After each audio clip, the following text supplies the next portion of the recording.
बिस्मिल्लाहिर्रहमानिर्रहीम। आज का हमारा टॉपिक है equipotential surface and equipotential line. तो इसका मैं पहले डेफिनेशन लिखता हूँ, फिर उसको एक्सप्लेन करता हूँ। मैं कहता हूँ कि a surface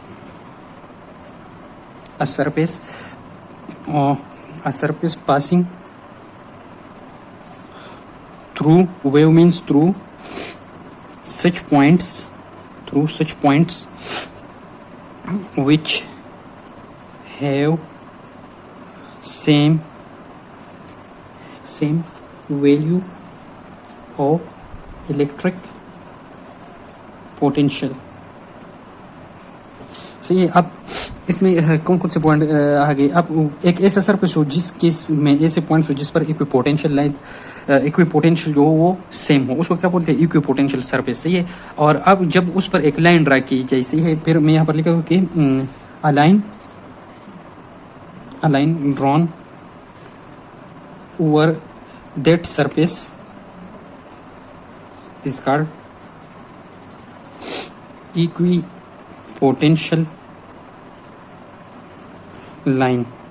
सही है। अब ये कैसे, ये मैं यहाँ पर डायग्राम में एक्सप्लेन करता हूँ और यहाँ पर मैं मैथमेटिकली लिखता हूँ। अब सबसे पहले ये कि हमारे साथ जो पोटेंशियल है ना, वी इलेक्ट्रिक पोटेंशियल, उसका फार्मूला है K/Q/R।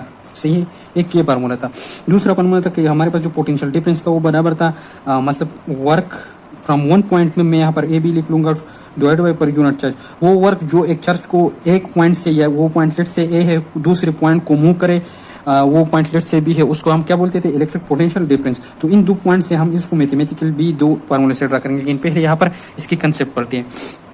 तो ये एक चार्ज है। सही है। आगे ये एक चार्ज है, तो इसके लिए हम क्या करते हैं कि यहाँ पर एक पॉइंट लेते हैं, यहाँ पर एक पॉइंट लेते हैं, यहाँ पर एक पॉइंट लेते हैं, यहाँ पर। अब ये कितनी हुई, 1 2 3 4, ये 4 पॉइंट्स हो गई। सही है। अगर हम इन पॉइंट्स पर, यानी कि पॉइंट पर हम एक टेस्ट चार्ज रखे, सही है, प्लस Q, और यहाँ पर एक चार्ज रखे, यहाँ पर एक चार्ज रखे, यहाँ पर एक चार्ज रखे, तो जितनी स्ट्रेंथ से ये बीच वाला सोर्स चार्ज है इनको रिपील करेगा, इन पर फोर्स लगाएगा इस तरह, वो इन चारों चार्जेस पर इक्वल लगेगा, उसका स्ट्रेंथ इक्वल होगा इन चारों चार्जेस पर। तो जब इन चारों चार्जेस पर उसका स्ट्रेंथ इक्वल है तो क्या होगा, इसका मतलब ये है कि इन जगहों पर क्या है, जो पोटेंशियल है वो इन चार्ज पर सेम है। मतलब इन चार्ज पर जो इलेक्ट्रिक फील्ड इंटेंसिटी ई का वैल्यू है ना, ये E is equal to K/Q/R², इसका वैल्यू भी क्या है, इन पर सेम है। तो इस तरह का एक सरफेस हो, पूरा सरफेस हो, सही है, तो उसको फिर क्या बोलेंगे हम, इक्विपोटेंशियल सरफेस। अगर इस तरह हम इस पर एक लाइन ड्रा करें, उस लाइन को क्या बोलेंगे, इक्विपोटेंशियल लाइन। अब इक्वल से लिया गया है, इक्वल से लिया गया, पोटेंशियल मींस इलेक्ट्रिक पोटेंशियल। सही है। तो अब इसको मैथमेटिकली हम जब लिखेंगे, तो लेट से इस जो पॉइंट नंबर 1 है, मैं यहाँ पर एक और डायग्राम ड्रा करता हूँ। ये पॉजिटिव चार्ज है, सही है, इनके पॉजिटिव चार्ज है, और ये उसकी इर्द गिर्द एक सरफेस में रखी। सही है। इस पर मैं 2 पॉइंट्स लेता हूँ, एक ही पॉइंट्स लेता हूँ, इसको बोलेंगे ए पॉइंट, और एक इस पॉइंट इसको बोलेंगे बी पॉइंट। इनके लिए मैं एक रेडियस आर का वैल्यू इसके लिए भी आर लेता हूँ और इसके लिए भी आर लेता हूँ। अब ये मैं आर ए ले लूँ, ये भी मैं आर बी ले लूँ, लेकिन क्या है कि R A is equal to R B. सही है। तो फिर हमने क्या किया था कि हमने जो पोटेंशियल था उसका एक फार्मूला लिखा था, और जो फार्मूला लिखा था वो इस तरह था कि जो वर्क करते थे ना, वर्क डन के लिए जो फार्मूला लिखा था हमने, यानी कि एनर्जी के लिए, energy is equal to work A B, वो किस चीज़ के बराबर था, वो जो क्यू चार्ज था, समझ में वो यहाँ पर मैंने क्यू जो छोटा क्यू वाले चार्ज इसलिए क्यू डिवाइडेड बाई 4πε0, ये के का वैल्यू मैंने लिखा। सही है। और यहाँ पर क्या था, 2 वैल्यू थी ना, कि R A minus R B. सही है। ये 2 आर है, लेट से ये एक आर है, लेकिन यहाँ पर क्या है कि आर ए की किस चीज़ के बराबर है, मैं यहाँ पर ये जो क्वेश्चन है यहाँ पर लिखता हूँ। अब आर ए जो है ना वो आर बी के बराबर है। तो अब हम इस इक्वेशन में, अब अगर हम इस वर्क को फाइंड करेंगे तो हम करेंगे कि Q divide by 4πε0 is equal to 1 over R minus 1 over R. तो इनसे क्या आ जाएगा, 0 आ जाएगा ना, ये दोनों इक्वल है। तो W A B is equal to Q divide by 4πε0 multiplied by 0। तो ये जब 0 से मल्टीप्लाइड होगा तो वर्क ए बी क्या हो जाएगा, 0 हो जाएगा, work A B is equal to 0। तो मैथमेटिकली भी प्रूफ हो गया। और अब हम इसको पोटेंशियल के वैल्यू में यहाँ पर अब अगर डालें, यहाँ पर, सही है, यहाँ पर अगर हम रखें तो क्या हो जाएगा, ये डेल्टा वी जो पोटेंशियल डिफरेंस है वो भी कि जो 0/Q0 इज इक्वल टू 0। तो इसका मतलब ये है कि इस दोनों सरफेस की जो दोनों पॉइंट है, इन दोनों पर क्या है, जो वर्क डन है वो 0 है। जब वर्क डन 0 है तो इन दोनों पर पोटेंशियल भी 0 आ गएगा। हम इसकी ऊपर इसको इस तरह घूमती है, सही है चार्ज, तो इसकी वजह से क्या हो जाएगा, फिर वर्क डन जब जीरो है तो पोटेंशियल भी सेम है, तो इसको हम बोलेंगे इक्वी पोटेंशियल लाइन। अब इस इक्वी पोटेंशियल लाइन के कुछ के कैरेक्टरिस्टिक्स है, तो उस कैरेक्टरिस्टिक्स को वन बाय वन एक्सप्लेन करते हैं। सही है।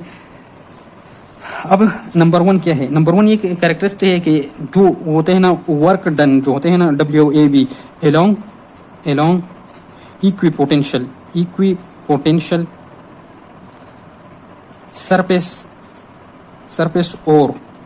सरफेस और लाइन इज जीरो। अब ये हमने मैथमेटिकली प्रूव भी किया कि जीरो होता है। एक तो ये हो गया। फिर अगर हम वर्क डन करना चाहिए, हम लेट से हम चाहते हैं कि जो WAB है ये वर्क डन के जीरो के बराबर ना हो, तो फिर हम क्या करेंगे इस कंडीशन में? तो इस कंडीशन के लिए ये करेंगे कि ये जो लेट से ये चार्ज है ये इसके ऊपर एक इक्विपोटेंशियल सरफेस है, इसके ऊपर दूसरा इक्विपोटेंशियल सरफेस है। तो हम जो चार्ज होते हैं ना ये प्लस क्यू चार्ज, ये इस एक इक्विपोटेंशियल सरफेस से हम इस दूसरी इक्विपोटेंशियल तक मूव करेंगे। तो फिर इसलिए क्या हो जाएगा, ये RA हो जाएगा और ये RB हो जाएगा। सही है। तो फिर क्या है यहाँ पर RB जो है ना वो क्या होगा, RB is greater than RA। सही है। तो जब RB RA से ग्रेटर होगा तो हम जब फार्मूले में पुट करेंगे ना वर्क के Q 4 pi epsilon not is into 1/RA - 1/RB, इस तरह तो पुट करेंगे तो फिर इसका वैल्यू क्या आएगा, खामखा वर्क डन में आएगा, जीरो से नहीं होगा, क्योंकि इन दोनों वैल्यू में क्या है डिफरेंस है। सही है।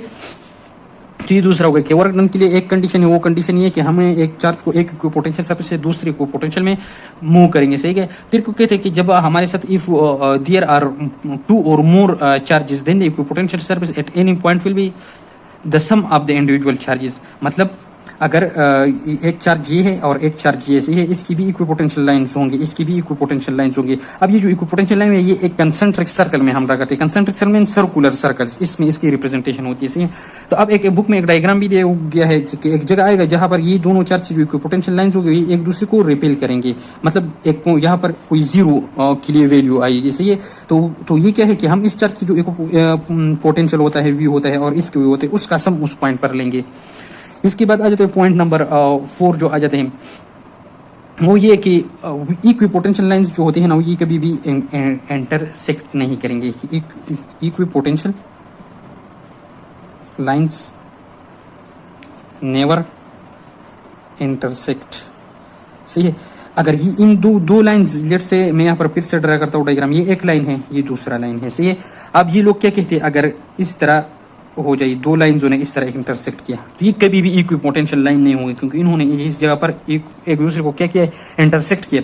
क्यों नहीं होंगी, क्योंकि फिर अगर हम इस सर्कल पर इस पॉइंट पर चार्ज रखें और इस पॉइंट पर चार्ज रखें तो इनके लिए R जो है ना वो सेम नहीं है, और जब R सेम नहीं है तो वर्क डन जीरो नहीं होगा। जब वर्क डन जीरो होगा तो इन दोनों पॉइंट्स पर इस पॉइंट पर पोटेंशियल इलेक्ट्रिक पोटेंशियल सेम नहीं होगा। जब सेम नहीं होगा तो ये इलेक्ट्रिक पोटेंशियल इक्विपोटेंशियल सरफेस की कैरेक्टरिस्टिक्स है ही नहीं। सही है। इसके अलावा जो पॉइंट आते हैं वो है कि जो इलेक्ट्रिक फील्ड का लाइंस होगा ना E लाइंस होंगे, जो इलेक्ट्रिक फील्ड वो क्या होंगे, वो परपेंडिकुलर टू इक्विपोटेंशियल सरफेस। कैसे? अब ये एक चार्ज है। सही है। इससे लाइंस निकलती है इस तरह, इसी तरह हर तरफ में। इससे क्या है, एक रेडियली आउटवर्ड एक चार्ज लाइन इक्विपोटेंशियल लाइंस हम ड्रा करते हैं। अब इस पर मैं क्या करता हूँ कि मैं इसके ऊपर एक इक्विपोटेंशियल लाइन ड्रा करता हूँ इस तरह। ये तो ये जो इलेक्ट्रिक फोर्स लाइंस है, इलेक्ट्रिक फोर्स लाइन इनका और इस सरफेस के दरमियान डिग्री क्या होगा, 90 डिग्री होगा, हमेशा 90 डिग्री होगा। इस तरह यहाँ पर भी 90 डिग्री होगा, यहाँ पर भी 90 डिग्री होगा, हर जगह पर रेडियली जिस तरफ भी हम लेंगे वहां पर क्या होगा, 90 डिग्री होगा। अब ऐसा रहेगा ना कि अगर लेट से ये एक चार्ज है, ये एक चार्ज है। सही है। अब इसकी इक्विपोटेंशियल सरफेस बहुत क्लोज है, फिर पीछे हम जाएंगे ना, फिर ये इक्विपोटेंशियल सरफेस के दरमियान स्पेस इंक्रीज होगा। तो यहाँ पर पहले में क्या है, इक्विपोटेंशियल लाइन बहुत क्लोज है ना ये वाले, और फिर जब हम जितने बाहर जाएंगे ये इक्विपोटेंशियल लाइंस के दरमियान डिस्टेंस इंक्रीज होगा। तो जिस जगह पर इक्विपोटेंशियल लाइंस की डिस्टेंस इंक्रीज होगा उस जगह पर जो इलेक्ट्रिक फील्ड है ना E वहाँ पर क्या होगा, वो स्ट्रांग होगा, और जहाँ पर इक्विपोटेंशियल लाइन के दरमियान डिस्टेंस ज्यादा होगा वहाँ पर E कम होगा। तो हम इस तरह लिखे इक्विपोटेंशियल लाइन जो है वहाँ पर क्लोज द इक्विपोटेंशियल लाइंस। सही है। तो एक ये हो गया। फिर जो इक्विपोटेंशियल EV की बात की गई, ये क्या है, ये एक स्केलर क्वांटिटी है, लेकिन इसका साइन जो होते हैं ना वो पॉजिटिव या नेगेटिव अगर आ जाए तो वो सिर्फ और सिर्फ चार्ज की साइन की वजह से। अगर चार्ज पॉजिटिव होगा या निगेटिव होगा उसकी वजह से चार्ज बदल सकता है, लेकिन जो है ना ये स्केलर क्वांटिटी है तो इसकी मैग्नीट्यूड जो होगी हमेशा क्या होगी, पॉजिटिव होगी। सही है, पॉजिटिव होगी। हाँ, तो ये अब इक्विपोटेंशियल लाइन था। अब इक्विपोटेंशियल के लिए बुक में एक क्या दिया गया है, एग्जाम्पल दिया गया है जिसको बोलते हैं ना कि जो कंडक्टर होते हैं ना, कंडक्टर उसका सरफेस, कंडक्टर सरफेस। तो कंडक्टर का डायग्राम में हर लेक्चर में ड्रा करता हूँ, तो इसके में भी मैं ड्रा करता हूँ कि इस तरह ये एक कंडक्टर होता है, उसके सरफेस पर चार्जेस मूव करते हैं। ये क्या है, ये एक कंडक्टर है। तो अगर हम एक चार्ज रखें, सिर्फ एक चार्ज, तो इसकी सरफेस को क्या जाएगा, जो लाइंस जाएंगे वो सेम होंगी। सही है, तो इसका जो सरफेस है ये क्या है, एक इक्विपोटेंशियल सरफेस का मिसाल है। तो ये अब इक्विपोटेंशियल लाइंस की जो टॉपिक था ये खत्म हो गया। मैं इसको जल्दी जल्दी रिपीट करता हूँ। इसका डिफिनेशन हमने इसलिए किया कि वो सरफेस जिसके ऊपर हम 2 पॉइंट्स ले ले या 3 ले ले, लेकिन उस सरफेस की में जितनी भी पॉइंट्स हो उसके लिए इलेक्ट्रिक पोटेंशियल V का वैल्यू जो हो वो क्या हो, सेम हो, तो उसको हम क्या कहेंगे, इलेक्ट्रिक पोटेंशियल सरफेस। और उस पर अगर हम एक लाइन ड्रा करें, उस लाइन को क्या बोलेंगे, इक्विपोटेंशियल लाइन। फिर मैंने बताया कि ये हमारे पास एक चार्ज जिसके फील्ड रेडियली आउटवर्ड जाता है, फिर उससे हम इस तरह लाइंस ड्रा करते हैं। उन लाइंस पर हम 2 पॉइंट्स ले लेते हैं, लेट से A है और लेट से एक पॉइंट B है।